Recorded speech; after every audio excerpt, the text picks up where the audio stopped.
All right, so we're diving deep into Evolvepreneur After Hours, show volume 1. It's this really fascinating collection of entrepreneurial insights that you handpicked for us. I did. And it's like, we're going to unearth all these golden nuggets of wisdom from all these different business minds and then see how they resonate with our listeners' journeys. It's exciting because it's not just one type of entrepreneur in this book, right? Like we've got podcasting and AI and leadership, you name it. And it just really underscores, I think, this idea that there's not a one-size-fits-all path to success. It's about really discovering what works for you within this like tapestry of experiences. Exactly. And you know me, I'm a sucker for a good origin story. So let's kick things off with like the mastermind behind this whole compilation, John North. He's not just a podcast host. This guy's like a podcast anthropologist. Right. He like dove headfirst into the world of podcasting, meticulously researching every little thing, the formats, listener engagement, and even like the themes that would really hit home for entrepreneurs. What really struck me was his dedication to making an impact.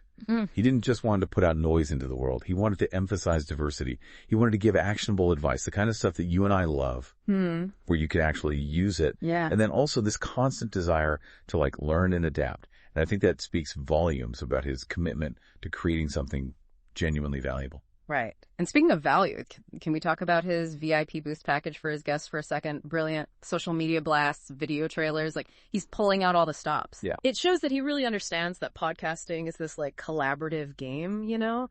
And he created a platform for lack of a better phrase, shared success. Yeah, and it's a smart move considering how saturated the podcasting world is these days. So to stand out, you need to offer something unique. You need to offer something valuable. And that's precisely what he's done. Okay, get ready for a dose of inspiration because Mechelle McDonald is our next guest, and she is an entrepreneurial rock star. This woman transformed herself from a self-described quiet girl into a confident speaker, an entrepreneur, and ND, a podcast host. I'm inspired already. Yeah, her story is incredible, and I think it reminds all of us that anyone can develop these skills, right? It's not about being born with some sort of silver tongue. It's about really putting in the work, pushing your boundaries, and finding that power in your own voice. And here's the thing. She doesn't just tell her story. She spills the tea on how to be a guest that hosts love. She's got 6 practical tips, and you know I love those. Oh, I love them. And she actually throws in this really fascinating statistic that we only have an 8-second attention span these days. It's true. We live in a world of distractions, so. Yeah. Capturing someone's attention in those first, few seconds is critical. And McDonald really emphasizes the importance of voice modulation, keeping it conversational, making that genuine connection. Speaking of connections, let's transition over to Richard Wray. He calls himself a polynerd, which I absolutely love. Yeah. And he bridges this gap between, complex technology and then our everyday lives, especially when it comes to AI. It's a good way to put it because his insights on AI are especially thought-provoking, I think, because he talks about how this technology is really democratizing both paranoia and opportunity. It's fascinating, right?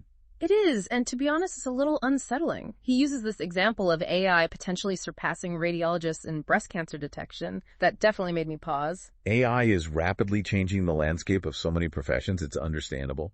But here's the thing about Ray Saff. He's cautiously optimistic.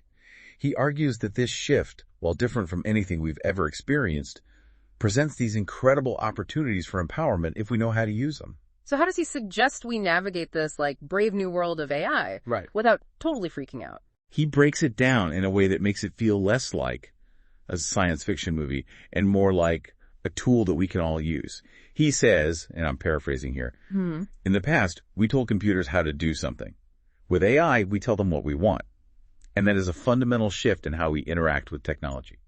I like how he doesn't just leave it at that, though. He gives these tangible examples of how AI is already impacting our lives, like ChatGPT. I mean, you've probably heard of it. It's everywhere. But Ray talks about how it can explain anything from complex scientific concepts to, get this, drafting a work email in the style of Sean Connery. It makes it fun. Right. It makes it less intimidating and more accessible. Exactly. And I think it highlights the versatility of AI. It's not about replacing jobs. It's about changing the way we work. It's freeing us up for more strategic, more creative, and frankly, more human-centric tasks. It's about working smarter, not harder. That's a great point. And it actually segues perfectly into our next guest who digs into the human side of entrepreneurship. But before we move on, what's resonated most with you so far? What's got those gears turning? You know, it's funny you should say that, because what I found really interesting about this book is how much it stresses the importance of personal growth as a foundation for entrepreneurial success. It's not just about the business, it's about building yourself up. And it really got me thinking about our own journeys of continuous learning and always leveling up. For sure. You know what I love? When a book introduces me to a new concept. And that's what happened when I read David Kitchen's take on leadership. This guy, former athlete, author, leadership coach, he totally debunks this idea that leaders are born. Yeah. That you can't make a leader. It's a myth, yeah. It's a total myth. He's all about taking your experiences, your values, your drive, and molding them into something powerful. You know what I love about his approach? He doesn't shy away from self-reflection. In fact, he's a huge advocate for really defining your personal vision, mission, and values before you make any big business decisions. It's like he's saying, know thyself, entrepreneur. Right. Exactly. And he brings this idea to life with this analogy that stopped me in my tracks. He says, and imagine this, you're writing your own eulogy. Like, morbid, I know. I know, right? But he's like, what do you want that opening paragraph to say? Powerful, right? Really powerful. About aligning your actions with your core values. Yeah. It's making sure your business, whatever you do, is a reflection of who you really are. It makes you wonder how many of us actually live that way. Yeah. You know? Like, how many of us are truly in alignment? Yeah, big question. And it's not just about individual success either, right? It's about building a team that shares those values. Mm-hmm. Kitchen also talks about how the character of your team and having that shared vision can be just as important, if not more important, than someone's skill set. I love that. Which I think is really something to consider as you continue to build your own team, right? Absolutely.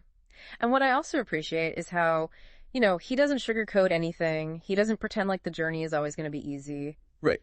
He acknowledges that setbacks, they're inevitable, you're going to fail. Part of the journey. But instead of viewing failure as like the end, you know, he encourages us to see it as a learning opportunity. Totally. A chance to refine, come back stronger. But like, how many times have you had one of those aha moments? Yeah. Where something that felt like a failure in the moment turned into this huge learning opportunity. All the time. Right. So many times. Yeah. And I think that's something that we see with a lot of the entrepreneurs in this book, that resilience, that ability to bounce back. Speaking of bouncing back, let's talk about Manny Skevofilax. I just love his no-nonsense, like, cut-through-the-crap approach to the business. He's like, profitable growth is achievable. Mic drop. Right. But his focus is all about getting back to basics. Yeah. Mastering those fundamentals that have always worked. Tried and true. What stood out to me was his emphasis on really cultivating authentic client relationships. Mm-hmm. He talks about how it's not about, making a quick buck. It's about becoming a trusted advisor, someone who genuinely understands and meets your client's needs. And the best part is he doesn't just tell you to do it. He gives you those tools, like the SWOT analysis. Strength, weaknesses, opportunities, threats, and setting those SMART goals, specific, measurable, achievable, relevant, time-bound. Sometimes we need that reminder to go back to the fundamentals, don't we? Absolutely, because it's so easy to get caught up in the weeds of the day-to-day, right, and lose sight of the bigger picture. Yeah. So Skevofilax reminds us to step back, analyze, have a plan, set those clear objectives. Okay, are you ready for a total mind shift? Get me with it. Because Pflug is going to rock your world. We've been talking a lot about strategy, action plans. The external. Yeah, the external. But Pflug, she goes inward. She emphasizes this often overlooked power of the mind, self-coaching for business growth. Now that is interesting. Right. I was intrigued. And then she hits us with this question. Have you ever considered your mind as your most underutilized business asset? Whoa. I know. Mic drop. I was floored. It's so true, though, because we focus so much on the external factors, right? Right. But what about the internal? Our thoughts, our beliefs, our self-talk, that inner critic, all of that.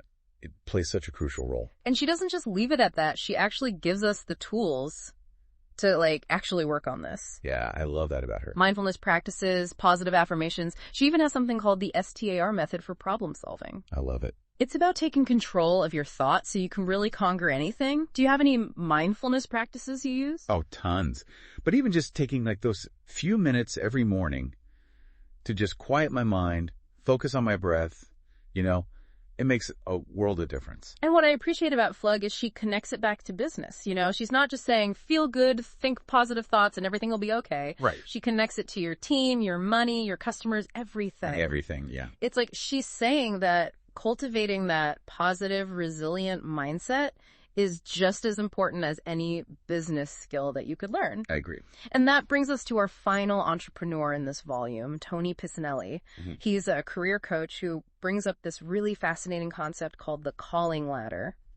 So tell me more about this calling ladder. What is it exactly? Well, it's this idea that we can find work that's more than just a job. You know, it's not just about a paycheck. It's about aligning your career with your purpose, your values, the things you're passionate about.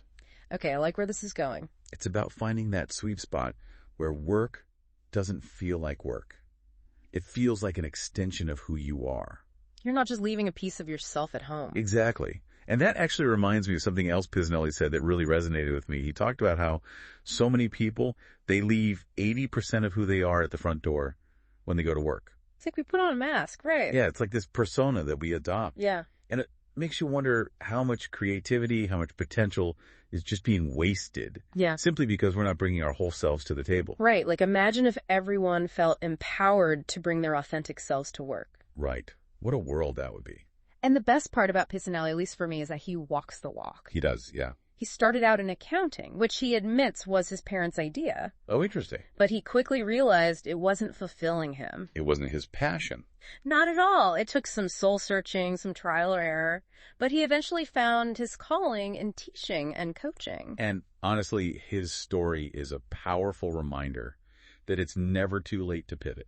You know, it's never too late to go after what really lights you up, even if it means going against the grain or taking a less traditional path. It's about finding that thing that makes you excited to get out of bed in the morning. So as we wrap up this deep dive into Evolvepreneur After Hours Show Volume 1, what's sticking with you? What thread of wisdom are you going to carry with you from this conversation? You know, for me, it's this overarching theme of entrepreneurship as self-discovery. Yes, it's about building a business, but it's also about building yourself up, honing your skills, expanding your mindset, and really living in alignment with your values. I love that. And for our listeners who have been with us on this journey today, I think the question we leave you with is this. What's one action you can take today, inspired by all these incredible entrepreneurs, to move just one step closer to your own vision of success? And remember, it doesn't have to be this huge monumental leap. Yeah. Even a small step in the right direction can have a ripple effect. Absolutely. Maybe it's finally starting that podcast you've been dreaming of, or experimenting with AI tools, or even just taking a few minutes to reflect on your own values. Definitely. Whatever it is, just start. Entrepreneurship is a journey, not a destination.